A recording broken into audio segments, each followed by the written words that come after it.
సిద్దిపేట జిల్లా కొండపాక మండలం దుద్దెడ గ్రామానికి చెందిన పత్తి స్వప్న భర్త ఇటీవల అనారోగ్యంతో మృతి చెందారు.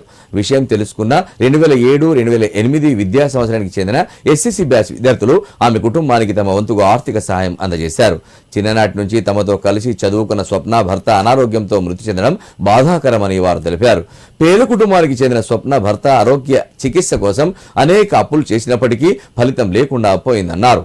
చదువుకున్న స్నేహితురాలి కష్టాన్ని తెలుసుకున్న మిత్రులంతా తమకు తోచిన విధంగా సహాయం చేశామని చెప్పారు. బాధిత కుటుంబాన్ని ప్రభుత్వం అన్ని విధాలుగా ఆదుకోవాలని వారు కోరారు.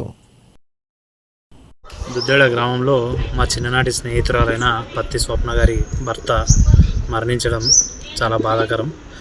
దానికి గాను మేమందరం చిన్ననాటి నుంచి ఆమెతో చదువుకున్న 2007-8 బ్యాచ్ వాళ్ళం అందరం కలిసి మాకు తోచినంత కొంత ఆర్థిక సహాయం చేయడం జరిగింది.